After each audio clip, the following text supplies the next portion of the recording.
नमस्कार, स्वागत है आपका बोलता हिंदुस्तान पर। मैं हूँ नीलू व्यास। आज बात करते हैं राजनीतिक रणनीतिकार प्रशांत किशोर के बारे में। वैसे तो वो राजनीतिक रणनीतिकार कहलाते हैं, लेकिन जिस तरीके के बयान उनके अब आ रहे हैं, तो मुझे लगता है कि क्या वो वाक़ई में राजनीतिक रणनीतिकार के रूप में बात कर रहे हैं या वो एक राजनीतिक खिलाड़ी के रूप में बात कर रहे हैं। आज उन्होंने कई इंटरव्यूज़ दिए हैं कुछ टीवी चैनल्स को, जिसमें उन्होंने कहा कि मोदी सरकार के खिलाफ ज़मीन पर कोई गुस्सा नज़र नहीं आ रहा है और 2019 में जितने सीट्स बीजेपी को मिले थे, उससे थोड़ा कहीं ज़्यादा सीट्स मिलने की संभावना है। उत्तर प्रदेश जो उत्तर का इलाका है, वहाँ पे भी उन्होंने कहा कि ऐसा कोई गुस्सा या ऐसी कोई लहर मोदी के खिलाफ नज़र नहीं आ रही है। तो अब ऐसे में सवाल ये उठता है कि जो लोग आज ज़मीन पर महँगाई, बेरोज़गारी, जो बेरोज़गारी है, संविधान का इश्यू, लोकतंत्र का इश्यू, प्रेस की आज़ादी, ये तो तमाम मुद्दे जो लोग उठा रहे हैं, क्या वो बेवजह उठा रहे हैं? क्या प्रशांत किशोर को ये चीज़ समझ में नहीं आ रही है? क्योंकि अभी कुछ ही दिन पहले प्रशांत किशोर ने एक इंटरव्यू में ये भी कहा था कि ऐसा तो हो ही नहीं सकता है कि प्रधानमंत्री के खिलाफ में कोई आवाज़ नहीं खड़ी होगी, क्योंकि ब 60 से 62% जनता अभी भी मोदी के खिलाफ है, केवल 40% जनता वोट करती है। तो ऐसे में उनका ये कहना और खासकर इस बात को कहना कि ज़मीन पर मोदी के खिलाफ कोई गुस्सा नहीं है, उसके पीछे का क्या लॉजिक है, आज उसको हम समझेंगे। हमारे साथ कॉलमनिस्ट और दिल्ली यूनिवर्सिटी के प्रोफेसर अपूर्वानंद जी हैं। Sir, thank you so much for joining on बोलता है हिंदुस्तान। सर, आपसे समझना चाह रही हूँ कि प्रशांत किशोर ने अगर आज ये बात कही कि मोदी के खिलाफ ज़मीन पर कोई गुस्सा नहीं दिख रहा है, तो फिर इस वक्तव्य को कैसे समझें? ये कहना मेरे लिए यह बताना अंतिम रूप से बहुत कठिन होगा कि यह कहने के पीछे कारण क्या था, क्योंकि यह कारण तो स्वयं कहने वाला ही बता सकता है। लेकिन मेरे लिए प्रश्न दूसरा है। मेरे लिए प्रश्न यह है कि आप स्वयं क्या चाहते हैं? जो व्यक्ति भी राजनीतिक रूप से सजग है, जो देश को लेकर चिंतित है, जिसके मन में देश की भलाई की भावना है, वह खुद बतलाएगा लोगों को कि वह खुद क्या चाहता है। वह सिर्फ ये नहीं कर सकता कि वो बतलाता रहे एक अंपायर की तरह कि वो क्या देख रहा है। ऐसे लोग भी हो सकते हैं, लेकिन एक पूरी नस्ल पैदा हुई पिछले 10 वर्षों में और उसके पहले, जो मूल्यों से निरपेक्ष, किसी भी प्रकार के मूल्य से निरपेक्ष रणनीतिकार थे। यानी वे किसी के लिए भी राजनीतिक रणनीति बना सकते हैं। भारतीय जनता पार्टी के लिए भी बना सकते हैं, तृणमूल कांग्रेस के लिए भी बना सकते हैं, तेलुगु देशम पार्टी के लिए भी बना सकते हैं, यहाँ तक कि कांग्रेस के लिए भी बना सकते हैं और फिर कांग्रेस से हटकर कांग्रेस के विरोधी के लिए भी बना सकते हैं। तो यह जो एक मूल्य विहीन रणनीति का नामक प्राणी पिछले 10 वर्षों में दिखलाई पड़ा है, इसको लेकर हमें चिंता होनी चाहिए, क्योंकि ये जनतंत्र के लिए बहुत अच्छी बात नहीं है। जनतंत्र में राजनीतिक दल तो हमारी समझ में आते हैं, राजनीतिक दल हैं, उनके अलग-अलग विचारधाराएँ हैं, लेकिन अगर कोई एक ऐसी इकाई पैदा हो जाती है, जो हर राजनीतिक दल में प्रवेश कर सकती है और उसके बाद उसके विरुद्ध भी रणनीति बना सकती है, तो इसका मतलब ये पूरा तंत्र एक तरह से अ, हम ये कह सकते हैं कि अ, उसको रिग कर लिया गया है और उसके साथ कुछ भी किया जा सकता है। तो अभी यह कहने का कि नरेंद्र मोदी के खिलाफ कोई गुस्सा नहीं है, जनता पर हमें ये बतलाना चाहिए कि जनता किन प्रश्नों से परेशान है। और यह जितना भी हमें ज़मीनी स्तर की रिपोर्ट से मालूम हो रहा है, अ, वह यह कि नौजवान बहुत ज़्यादा परेशान हैं, छात्र परेशान हैं अपने भविष्य को लेकर। इस बात को लेकर भी कि उनकी पढ़ाई-लिखाई का कोई मतलब है कि नहीं है।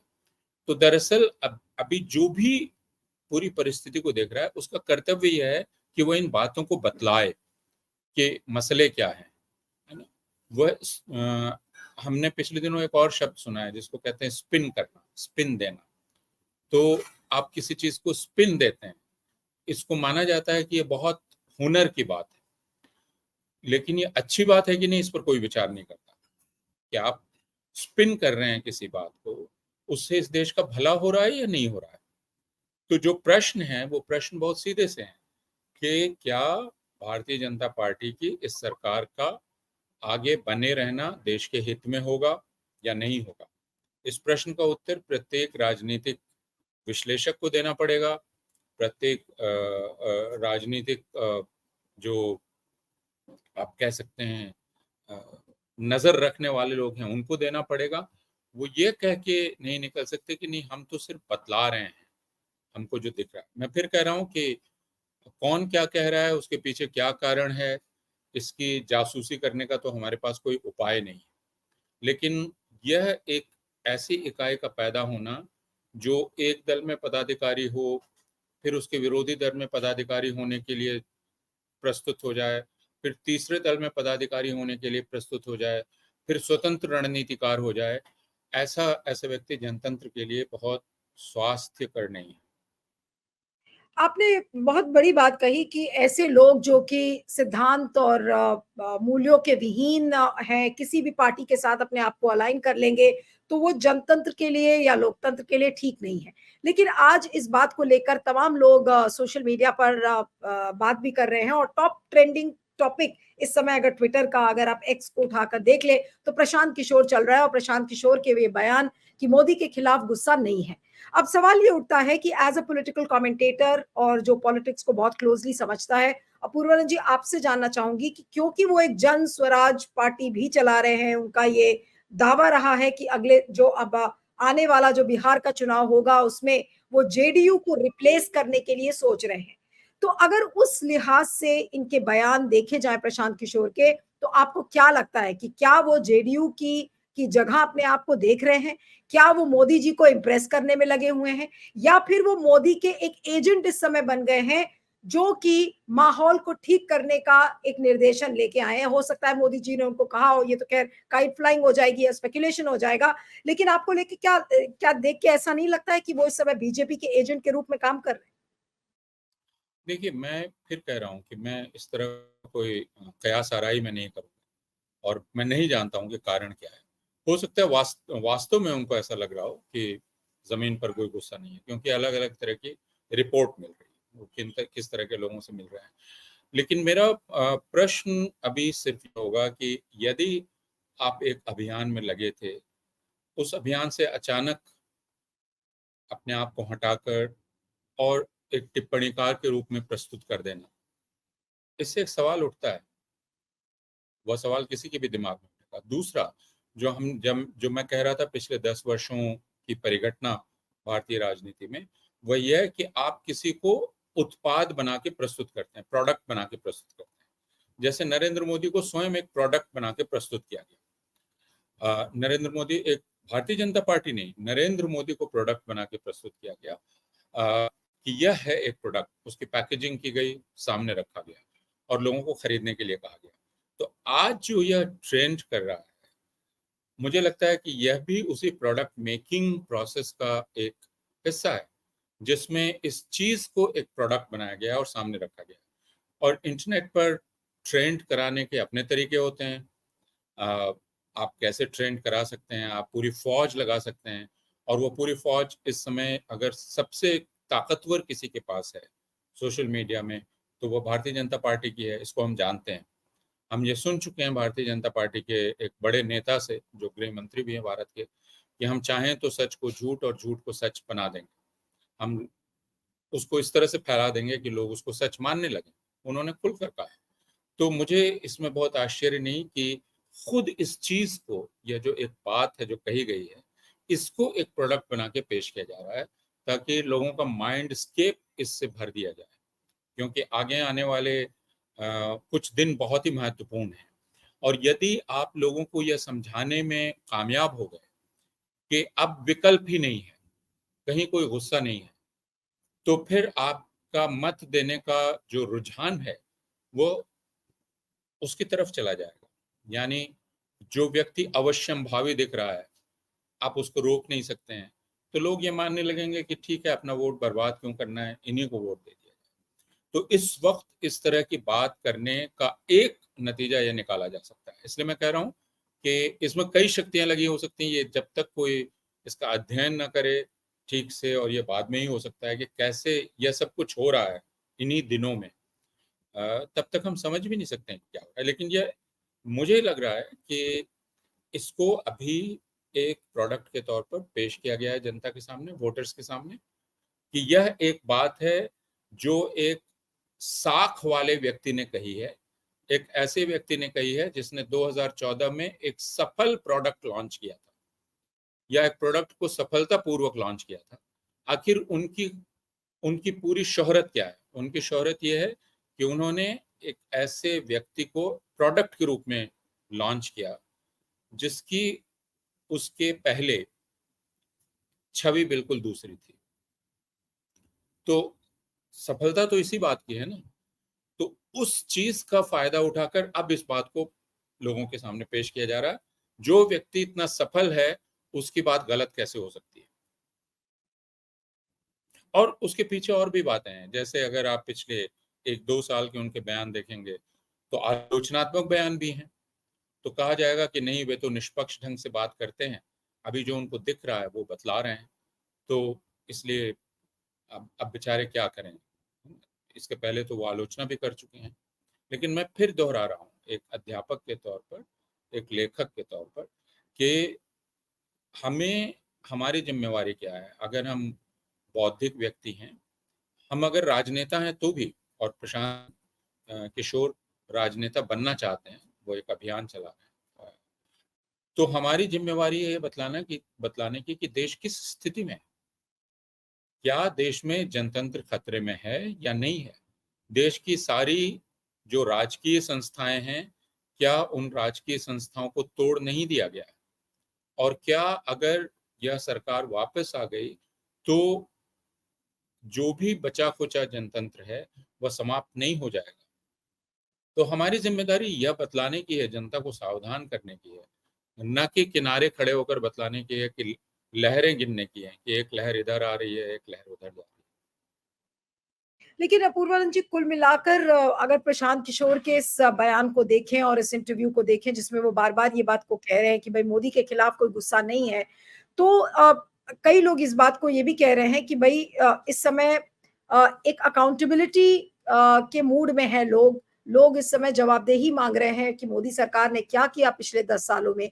और ऐसे में ये कहना, और एक ऐसे समय में जब तमाम इश्यूज को लेकर, चाहे वो महंगाई हो, चाहे बेरोजगारी हो, लोकतंत्र, संविधान, बराबरी का दर्जा, हर चीज को लेकर इस समय सवाल खड़े हो रहे हैं। और ग्रास रूट लेवल पर नुक्कड़ सभाओं में, अगर चौपाल में भी लोग, गांव की चौपाल में भी अगर इस बात को लेकर अगर चर्चा कर रहे हैं, और ऐसे में प्रशांत किशोर का ये बात कहना कि देखिए मोदी के खिलाफ तो गुस्सा नहीं है, तो फिर अगला क्या, कोई भी क्या समझेगा इस चीज को, इसके बयान से। ठीक, आपने ठीक कहा कि ठीक है भाई, वो बोल रहे हैं, क्या बोल रहे हैं उससे मतलब नहीं है, लेकिन पॉइंट ये है कि क्या आज वो देश को गुमराह करने की कोशिश कर रहे हैं, मोदी का बचाव करते हुए नजर आ रहे हैं, और क्या इससे लोग मिसलीड नहीं होंगे?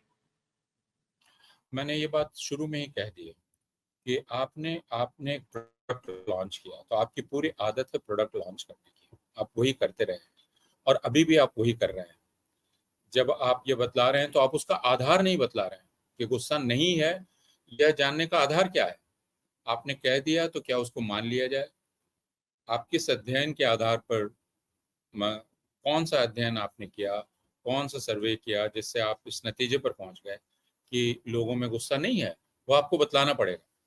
वरना अचानक चुनाव के इस वक्त पर आकर इस बात को कहने से संदेह पैदा होता है, जो आपके मन में संदेह पैदा हो रहा है, जो बहुत सारे लोगों के मन में संदेह पैदा होगा।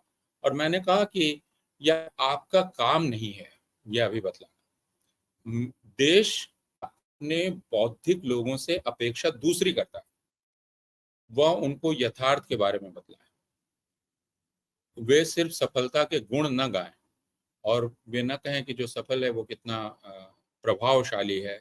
इसलिए मैं कह रहा हूं कि गुस्सा नहीं है, यह जानने का आधार क्या है। जब तक आप ये आधार नहीं बतलाते हैं, आपकी बात संदेहास्पद रहती है, उस पर संदेह होगा और उसके पीछे का इरादा भी देखा जाएगा, क्या किस इरादे से बात कर।